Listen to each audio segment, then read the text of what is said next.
Good morning, students. I welcome you all to NSN Lights, my YouTube channel, and it's the 3rd of September morning class. इस class में daily mains answer writing practice होता है. आज GS mains paper 2 का हम question बहुत ही important हम आज जो लीगल एज जो लीगलाइज करने के लिए 21 ईयर्स का वुमेन का जो एज है बढ़ाने की बात हो रही है, उस पर हम बहुत ही हॉलिस्टिक एक डिस्कशन करने वाले हैं. ठीक है, सो आप इसको ध्यान से सुनिए और इस पे 250 वर्ड्स में क्वेश्चन आप ज़रूर एक ट्राई कीजिएगा लिखने का. 80th ये सीरीज़ है, इस सीरीज़ का 80th क्वेश्चन है. आप प्लीज़ पुराने क्वेश्चन जाके ज़रूर चेक करें. बहुत ही अच्छे अच्छे क्वेश्चन हमने डिस्कस किए हैं. Right sir, so the recent proposal for raising the legal age of marriage to 21 years for women is a step towards women empowerment. क्या ये सही बोल रहे हैं? मतलब अगर हमने 21 ईयर एज कर दिया, 18 साल से 21 कर दिया वुमेन का एज शादी के लिए लीगलाइज इतना कर दिया, तो क्या ये सही रहेगा? उनको वुमेन एम्पावरमेंट करने में कुछ हेल्प करेगा या ऐसे ही है, मतलब इसका कोई खास यूज़ नहीं होगा? सो चलिए इसकी क्या अप्रोच होगी हम वो देखते हैं. स्टार्ट करना है हमें. Recent proposal of the government to raise the legal age of marriage to 21 years for women. Right, so women के लिए अगर ये एज है जो लीगल एज, ये अगर 21 हो जाएगा तो गवर्नमेंट क्या जो रीसेंट प्रपोजल है हम वो मेन पहले उसकी बात करें, क्या ये हो गया या होने वाला है. Highlight the link between the age of marriage and overall development of the women. हमारा जो लिंक है वो हमें ढूंढ के निकालना है कि ओवरऑल जो उनकी हेल्थ है और उनका जो शादी की उम्र है उसमें क्या संबंध है. Discuss the merits of increasing the legal age of marriage for women and arguments against the proposal. हमें इस आर्गुमेंट के अगेंस्ट प्रपोजल दे दें कि ये वाला जो डिसीजन है ये ठीक नहीं है. हमें फिर कंक्लूजन दे देना है. इंट्रोडक्शन में हम कैसे लिखेंगे? The special marriage act. देखो, आप इंट्रोडक्शन में थोड़ा सा अगर हिस्ट्री से शुरू करते हैं ना तो एग्जामिनर को ये पता चल जाता है कि आपको थोड़ा सा ना इसका बैकग्राउंड पता है इस न्यूज़ का. ऐसे नहीं कि आपने सिर्फ जो न्यूज़ में पढ़ा वही उठा के लिख रहे हैं. आपको थोड़ा सा इसका बैकग्राउंड पता है तो थोड़ा सा आप इसका अगर हिस्ट्री अगर दे देंगे तो अच्छी बात होती है. Right, so 1954 and the prohibition of child marriage act 2006 prescribe 18 and 21 years as the minimum age for consent women marriage for women and men respectively. मतलब 18 साल हमारा वुमेन के लिए और 21 ईयर्स हमारा मेन के लिए, ये एज रखी है शादी के लिए according to prohibition of child marriage act 2006 हमारा ये एक्ट है. और स्पेशल मैरिज एक्ट 1954 उसमें हमारा बाल विवाह को रोकने के लिए और हमारे जो इतनी सारी प्रॉब्लम्स है देश में रिगार्डिंग वुमेन हेल्थ और ये सब, तो इन सब को रोकने के लिए हमने शादी की उम्र इतनी फिक्स की हुई है. राइट, सो रिसेंटली अभी क्या हुआ है कि government the central government has set up a committee to reconsider the minimum age of marriage for women. This is seen as a step towards gender equality. मतलब अगर हमारा सिर्फ वुमेन का एज हम 21 करेंगे और मेन का 21 ही रहेगा ऑफकोर्स, तो ये जेंडर इक्वालिटी की हम बात कर रहे हैं कि यहाँ से जेंडर जो है हमारा इक्वल हम करने की एक कोशिश कर सकते हैं कि अगर वुमेन भी उतनी है और मेन भी उतना है एज, तो दोनों में इक्वालिटी आती है थॉट्स में और दोनों में इक्वालिटी आती है एजुकेशन में और हेल्थ में. राइट, सो ये हमारी समझ है गवर्नमेंट के अकॉर्डिंग.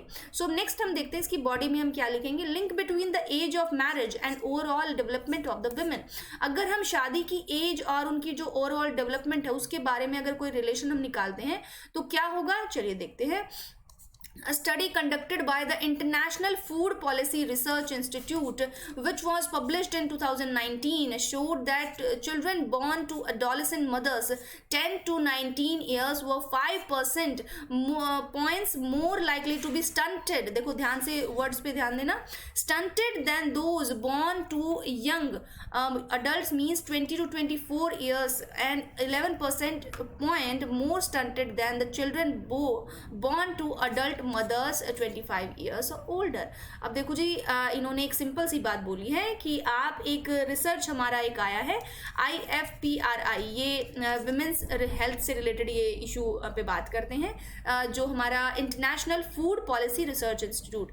कहने का मतलब है कि अगर आप मदर का एज 25 ईयर्स से अबव है तो वो बच्चे बहुत ज़्यादा हेल्दी माने जाते हैं एज़ कम्पेयर टू जिन मदर्स का एज 20 to 24 ईयर्स है, उनके बच्चे 11% कम इनसे मतलब ज़्यादा कम हेल्दी होंगे. और फिर जो मदर बिल्कुल ही 10 से 19 साल की हैं, मतलब एकदम प्यूबर्टी आते ही अगर कोई बच्चा उन्होंने पैदा किया तो वो बहुत ही वीक और उसमें बीमारियां होने का चांस ज़्यादा रहता है. स्टंटेड मतलब वो ज़्यादा वो जो उसकी कैपेबिलिटी है, मेटाबॉलिज्म है, बच्चे की बॉडी इम्यूनिटी वो बहुत स्ट्रांग नहीं रहेगी अगर मदर का एज बहुत कम है तो, राइट। जब खुद मदर का डेवलपमेंट इतना अच्छे से नहीं हुआ है इंटरनली, तो वो जो बेबी बियर करेंगी वो कैसे इतना हाईली जो सक्सेसफुल रहेगा, राइट। तो ये चीज़ें उन्होंने, एक रीज़न है ये, बहुत ही इन्होंने हम बोलेंगे प्रैक्टिकल रीज़न दिया है कि हाँ ये रीज़न है, बिल्कुल सही है, आपने सही बात बोली है, no doubt. Children born to adolescent mothers also had 10 percentage points higher prevalence of low weight as adult mother। मतलब अगर आपका 10% जो हमारी adolescent mother कौन सी होती है, adolescent age जो होती है ना 19 से हमारी 19 एज तक जो हमारी adolescent age होती है, उसके बीच में 19-20 की साल की उम्र में अगर कोई मदर बच्चा पैदा करती है तो वो उनका वजन भी कम होता है 10%। अगर कोई मदर 24 साल से ऊपर है वो अगर बच्चा पैदा कर रही है तो, right. So it also highlighted other factors such as the lower education among teenage mothers and their poor economic status which had the strongest links with a child's height and weight measurement. मतलब अगर हमारी mother है जो पैदा करने वाली, वो खुद गरीबी में है और गरीबी में भी नहीं होने के बावजूद इंडिया में मदर्स के लिए या वुमेन के लिए जो डाइट है ना वो इतना ज़्यादा मतलब फुलफिल नहीं है, हम बोलेंगे उसे इतना ज़्यादा अच्छा नहीं है एज़ कम्पेयर टू मेन को हमेशा सोचा जाता है कि घर से बाहर जाते हैं, फिजिकल वर्क बहुत करते हैं, जबकि होता उल्टा है, वुमेन ज़्यादा फिजिकल वर्क करती हैं, राइट। घर में रहते हुए भी उनको भी उतना ही न्यूट्रिशन चाहिए, उतना ही ज़्यादा फूड में अवेलेबिलिटी चाहिए और उतना बैलेंस डाइट चाहिए जितना मेन को ज़रूरी होता है। और अगर हमारे इंडिया में एक कल्चर है कि नहीं मिलता है, हम सिंपल एक तरह का खाना खाते हैं और हमेशा सारा साल पूरा साल एक जैसा ही खाना खाते हैं, सो वुमेन को वो जो हेल्थ है वो नहीं मिल पाती है। और जो फिर उसके लिए फिर जो बच्चे होंगे उनकी हाइट में और वेट में उनका मेजरमेंट बहुत ही कम होगा। Merits of increasing the legal age of marriage, मतलब हमारा लीगल एज अगर हम बढ़ा देते हैं 21 साल कर देते हैं वुमेन की, तो हम हमारे इंडिया में क्या फ़र्क पड़ेगा। ठीक है, देखिए हम कंपेयर नहीं कर सकते कि यूरोप में जो मदर्स का हालत है हम उससे, वहाँ पे अगर जो सिचुएशन उन्होंने जो मेजरमेंट लिए अगर हमने इंडिया में वो अपनाए तो इंडिया में भी सेम इम्पैक्ट उसका पड़ेगा, राइट। क्योंकि इंडिया का अपना सब अलग है, आपको पता है, हम ज्योग्राफी हमारा अलग है, हमारा इकोनॉमी अलग है, हमारा कल्चर एकदम टोटली डिफरेंट है एक दूसरे से। सो हम अगर वही मेजरमेंट चाहेंगे तो यहाँ पे मे भी वो सक्सेसफुल ना हो। तो चलिए देखते हैं कि लीगल एज अगर बढ़ा देंगे तो इंडिया में क्या बेनिफिट हम देख सकते हैं। एजुकेशन में increasing the legal age of marriage would enable the girl child to get more formal education, and as education increases awareness among people will also increase leading to decrease in child marriages। of course अगर लड़कियों का जो as है वो बढ़ जाएगा तो उनके लिए एजुकेशन का जो एज है ना वो उनको और ज़्यादा मिलेगा और वुमेन का और चाइल्ड बियरिंग करने का और जो चाइल्ड मैरिज है वो कम होगा। धीरे धीरे जब वुमेन ज़्यादा एजुकेट हो जाएंगी तो ऑफकोर्स पूरी सोसाइटी पे ही इम्पैक्ट पड़ेगा, नो डाउट। न्यूट्रिशन में क्या है, it is recommended that increasing age at first marriage, age at first birth and girls education are promising approach to improve maternal and child nutrition।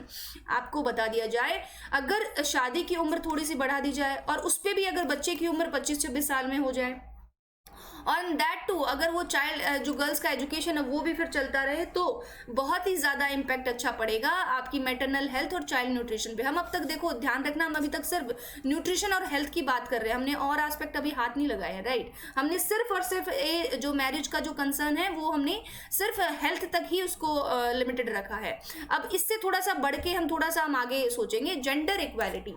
Gender equality मतलब अगर girls are more prone to child marriage due to society's perception, क्योंकि girl child को as a आप burden समझा जाता है, family समझती है कि जितना जल्दी अगर ये बर्डन हमसे अलग हो जाए, हमसे इससे हमें मुक्ति मिल जाए तो वो उतना ही अच्छा होता है। सोसाइटी उसको प्रेज करती है, पेरेंट्स को प्रेज करती है कि आपने जल्दी से टाइम से लड़की की शादी कर दी, क्योंकि जो सोसाइटी को चलाने वाले हैं, जो बताने वाले हैं, वो भी तो एजुकेशन में नहीं है, उनको भी तो वो भी एजुकेटेड नहीं है ना खुद, तो वो ऐसी ही सलाह देंगे, ऐसे ही बताएंगे, तो जैसी सोसाइटी वैसे लोग, right. So expectation of girls in domestic role, क्योंकि अगर लड़की ने जैसे ही घर के काम आ गए, उसको समझ आ गए, ठीक से एडोलेसेंट हो गया, उनको प्यूबर्टी की प्राप्ति हो गई, तो फिर क्या होगा, जल्दी से बोलेंगे कि इसका शादी कर दो। Increasing the legal age of marriage would help in ending the evil of inequality between the sexes.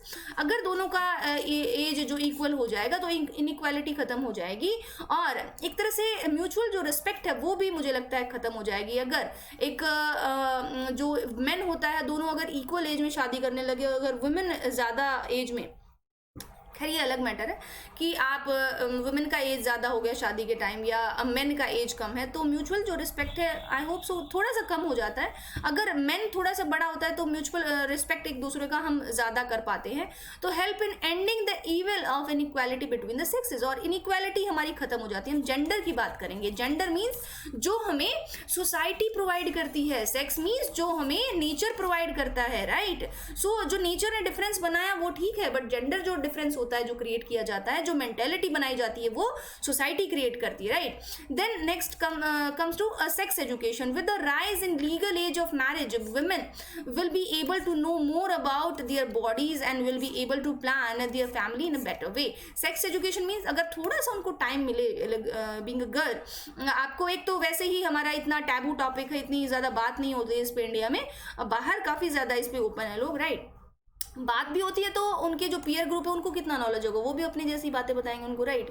एक सिर्फ 10th क्लास में रिप्रोडक्शन चैप्टर पढ़ने से थोड़ी सेक्स एजुकेशन मिल जाएगा, राइट। सो आपका जो ये एजुकेशन होगा ये आप जब प्रैक्टिकली आप अपनी सोसाइटी में देखेंगे, ग्रो करेंगे खुद से उनके बीच में, तब आपको पता चलेगा, समझ आएगा कि हाँ now my body is capable to bear a child, और मैं अभी अपना फैमिली आगे बढ़ाने के लिए मैं रेडी हूँ। तभी वुमेन की हेल्थ और कंसेंट उस पर बहुत ज़्यादा डिपेंड करती है, राइट। तो ये फैमिली बेटर वे में प्लान कर पाएंगे, एक दूसरे की म्यूचुअल अंडरस्टैंडिंग बढ़ेगी। और वेदर जहाँ पे अगर लड़की 18 साल की है, जैसे ही उसकी शादी हो, वो खुद से मतलब उसको इतनी समझ कहाँ होगी, राइट। उसके साथ तो फिर जो होगा फिर वो एक्सेप्ट करना ही पड़ेगा उसे।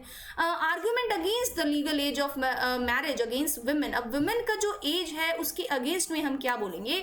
The national coalition advocating for adolescent concerns asserts that increasing the legal age of marriage for girls will only artificially expand the numbers of married persons deemed underage and criminalize them and render underage married girls without legal protection। मतलब क्या है जी इसका कि हमारा अगर हमने legal as बढ़ा दिया तो जो हमारे जो ऑलरेडी शादीशुदा लोग हैं और उनकी शादी अगर सपोज 18 साल में हुई है तो उनको तो कम कर दिया, उनको तो बोला जाएगा कि आप अंडर एज में आपकी शादी हो गई है। और जो हमारी जो प्रोटेक्शन उनको फिर लीगल प्रोटेक्शन उनको फिर क्या मिलेगा कि आप अगर शादी 18 में हुई है तो पहले तो उनको अगर 21 साल की एज अगर अब हम कर देंगे तो 18 साल वाले जिन्होंने 18 से 21 के बीच में जो शादी की है उनका फिर लीगल प्रोटेक्शन का क्या सवाल होगा, ये सवाल इन्होंने उठाया, बहुत अच्छा सवाल है।